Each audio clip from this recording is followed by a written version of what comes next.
సింహాద్రి అప్పన్నగిరి ప్రదర్శన ఏర్పాట్లు పర్యవేక్షించేందుకు భీమిలి ఎమ్మెల్యే గంటా శ్రీనివాసరావు సింహాచలం తొలి పావంచల దగ్గర నిర్మాణంలో ఉన్న షెడ్ కూలిపోయిన ప్రాంతాన్ని సోమవారం సందర్శించారు. అనంతరం మీడియాతో మాట్లాడారు.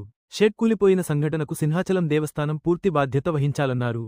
దేవస్థానం పూర్తి యంత్రాంగం, ఈఈలు, డిఈలు, ఏఈలు, ఇతర దేవస్థానాల నుంచి అనేకమంది డెప్యూటేషన్పై ఇంజనీర్లు ఉన్నా షెడ్ కూలిపోయిన సంఘటన చోటు చేసుకోవడం క్షమించరాని నేరం అని ఫైర్ అయ్యారు.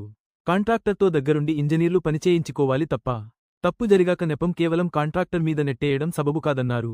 సింహాచలంలో జరిగే 2-3 ముఖ్యమైన ఘట్టాలు కూడా సరిగ్గా చేయకపోతే చరిత్ర క్షమించదన్నారు. ప్రభుత్వం ఈ అంశాన్ని సీరియస్గా తీసుకుంటుందన్నారు. గిరి ప్రదక్షిణ రోజున షెడ్ కూలిపోయి ఉంటే ప్రమాదం ఏ స్థాయిలో ఉండేదో ఊహించుకుంటే భయమేస్తుందన్నారు. ప్రతి సంవత్సరం ఆనవాయితీ జరిగే పండగ కాబట్టి తొలి పావంచల దగ్గర శాశ్వత షెడ్ వేసే ప్రతిపాదన పరిశీలిస్తామన్నారు.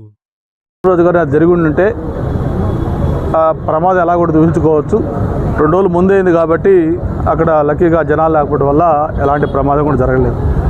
అయితే ఇక్కడ మనం ఒకటి గమనిస్తే మనకి సింహాద్రి అప్పన్నకు సంబంధించి 2 ప్రధానమైన ఉత్సవాలు ఉన్నాయి. ఒకటి చందనోత్సవం, 2 గిరి ప్రదక్షిణ.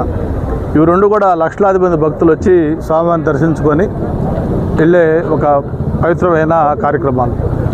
మొన్న చందనోత్సవం రోజు కూడా సింహాచలం చరిత్రలో ఎప్పుడు లేని విధంగా ఒక గోడ కూలి 7 మరణించడం కూడా జరిగింది. అది ఎప్పుడు కూడా ఊహించని సంఘటన. మరి ఆ రోజు కూడా చిన్న ఏదో కాంట్రాక్ట్ నిర్లక్ష్యం లేకపోతే అశ్రద్ధ వల్ల జరిగిందని చెప్పి దాని మీద మనం చేయడం జరిగింది.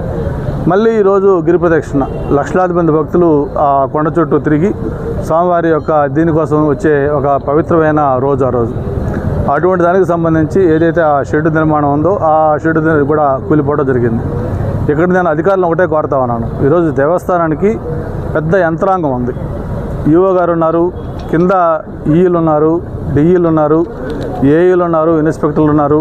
వీళ్ళు కాకుండా పక్క డిపార్ట్మెంట్ నుంచి కూడా డెప్యుటేషన్ మీద వచ్చి పరిశీలించే యంత్రాంగం ఉంది. ఇంతమంది ఉంటే ఒక చిన్న షెడ్ లాంటి ఒక ఇది కూడా సరిగా నిర్మాణం చేసుకోకుండా కూలిపోవడం అంటే ఇది క్షమించరాని నేరం. కేవలం కాంట్రాక్టర్ ల్యాప్సెస్ అనో అతని మీద ఒక నెపం వేయటమో ఇది ఎప్పుడు కూడా ఎవరు ఒప్పుకునే విషయం కాదు. కాంట్రాక్టర్ సరిగా చేయించుకోవాల్సిన బాధ్యత యంత్రాంగం పైన ఉంది. ఖచ్చితంగా దీనికి దేవస్థానం బాధ్యత వహించాలి. భవిష్యత్తులో ఇలాంటివి జరిగితే దీన్ని ఎవరు కూడా క్షమించరు. నేను ఒకటే దేవస్థానాన్ని తెలియజేస్తా ఉన్నాను, ఇటువంటి రిపీట్ కాకుండా మన సూపర్విజన్ కరెక్ట్గా ఉండాలి. అప్పుడే అటువంటివన్నీ కూడా మనం నివారించగలుగుతామని చెప్పిన కూడా తెలియజేసుకుంటూ, సంవత్సరానికి 2-3 ఇంపార్టెంట్ ఈవెంట్స్ చందనోత్సవం, గిరి ప్రదక్షిణ లాంటి అటువంటి వాటిల్లో కూడా మనం సరైన ఇచ్చేయకుండా ఇచ్చేస్తే భక్తులు మనకి క్షమించరు. అంతేకాదు మనం ఒక రకంగా చెప్పాలంటే ఈరోజు ప్రభుత్వం దీని మీద సీరియస్గా కూడా తీసుకోవాల్సిన అవసరం ఉంది. ఇప్పుడే స్థానికంగా కార్పొరేట్ కూడా ఒక సజెషన్ చేశారు. గిరి ప్రదక్షిణ అనేది ప్రతి సంవత్సరం కూడా మనం చేసుకుంటా ఉన్నాం.